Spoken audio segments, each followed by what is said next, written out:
Yesterday, 20 years after being removed from power in Afghanistan, the Taliban militia swept back into power. President Biden had announced in April that American troops would withdraw from the country by September 11th. He later moved that date up to August 31st, and most of the troops had already left. He insisted that the Afghan government and military, with financial support from the United States of America, would have to defend the urban areas from the Taliban. But since the announcement, the Taliban rolled right across the Afghan military, even though the Afghan troops outnumber the Taliban 300,000 troops to 75,000. What? Yes. Yesterday, Afghanistan's President Ashraf Ghani, he left Afghanistan. I don't know how to say goodbye in Afghan or Pushtan. I'm not sure the language there, but he basically said adios. Wow. Yeah, and he decided to leave to prevent bloodshed. Bloodshed he was trying to prevent was his own. So he signed off, he ran, he said, long live Afghanistan. Now, to some people, they say this reminds them of the fall of Saigon in 1975 in the wake of the Vietnam War, as helicopters circled the U.S. Embassy as its diplomatic personnel were under evacuation orders. But U.S. Secretary of State Antony Blinken said, this is not Saigon. We went to Afghanistan 20 years ago with one mission, and that mission was to deal with the folks who attacked us on 9/11, and we succeeded in that mission. The White House has ordered 6,000 troops back to Afghanistan just to help with the final evacuation. It is America's longest war. It began with the Taliban's refusal after 9/11 to hand over Osama bin Laden, who was hiding in Afghanistan with the help of the Taliban. And as a result of that, Republican President George W. Bush ordered an attack on Afghanistan to go find Osama bin Laden and bring him to justice. Right. The United States took over Afghanistan. Osama bin Laden eventually escaped into the mountains surrounding Afghanistan and Pakistan. And for those who remember, it was Democratic President Obama found Osama bin Laden, a lot of O's in there, right. Osama bin Laden Yes. in Pakistan, and Bush troops went in the middle of the night and killed him. Since then, this invasion, 2,400 service members, 3,800 American contractors, 1,100 other allied service members, 66,000 Afghan national military, 47,000 civilians, all dead, looking for Osama bin Laden, and then ultimately during this war. The price tag, guess what this price tag was? The cost to the United States over this 20-year war was $2.26 trillion, including the cost of rebuilding the Afghan government and training its military. What a shame.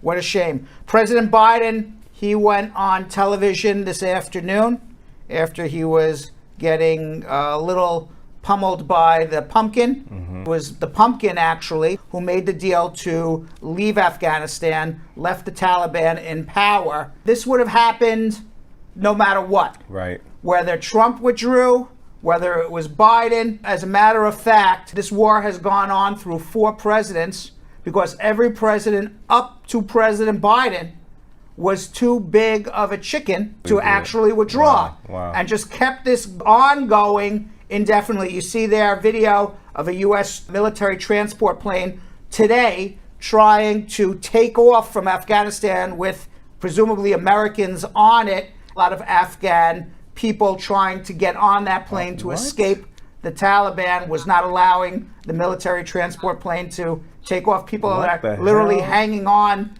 the side of the plane. I don't know whether or not that plane actually ended up taking off. There were 7 people supposedly before we came on air that died at the airport already, whether it's because they got run over, they got shot. I don't know how people died, but at least 7 people died today at the airport.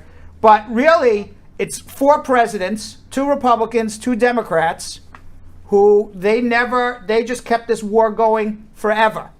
And at some point, President Biden, I think rightfully said, it's got to come to an end. Yeah. It's not serving a purpose. We're spending money. We're losing lives. It's just an actual shame that this whole war was ultimately for nothing. We went in to drive the Taliban out so that terrorists presumably would not have a safe haven like Osama bin Laden, to use Afghanistan as a base to cause havoc not only in the United States but around the world. The Taliban was defeated very easily by the US military, but they were never disbanded. And then when President Trump made a deal to leave, he did not also make as part of that deal disbanding the Taliban. And ultimately, President Biden, Trump, Barack Obama, even George W. Bush, they all knew that when the military was going to leave, it was up to the Afghan people to defend themselves. They didn't know whether or not they would be able to or not, but at some point, how much money can you put into a country? What we've learned is the United States can never build a country. Right. We're good at destroying things. All right, military is very good at destroying stuff. Okay, you want some stuff destroyed, you call the U.S. military. Okay, you want to build something, the U.S. military can't build nothing. They're good at destroying things, but not building anything.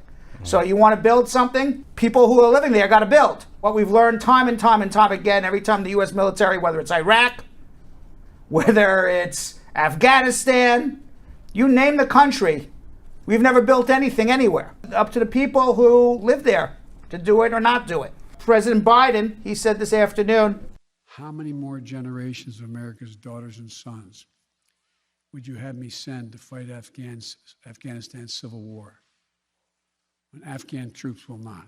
How many more generations of America's daughters and sons would you have me send to fight Afghanistan's civil war when Afghan troops will not? Yeah, he said, when I came into office, I inherited a deal that President Trump negotiated with the Taliban. He left the Taliban in the strongest position militarily since 2001. He imposed a May 1st, 2021 deadline on U.S. forces shortly before he left office. He also drew down U.S. forces to 2,500 soldiers when Biden showed up.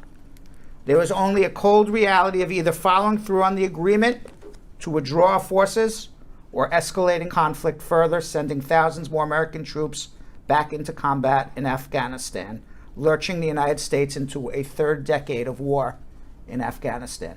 There's no right answer. Right. President Biden said there was never supposed to have been nation building. Our only vital national interest in Afghanistan remains today what it always has been, preventing a terrorist attack on American homeland. And by the way, I don't know if now what's going to happen with terrorism. I mean, we've been pretty safe from terrorism for the last 20 years. Is the Taliban going to allow terrorists to reconstitute in Afghanistan now? Like pre 9/11? I don't know. I don't know. All I know is it's a shame that $2 trillion, imagine what $2 trillion could have done for people here in the United States or anywhere in the world. And it's a shame that people lost their lives. And after 20 years, there's absolutely nothing to show for it. That's wild. That after is what 20 years. That's what the shame is to me.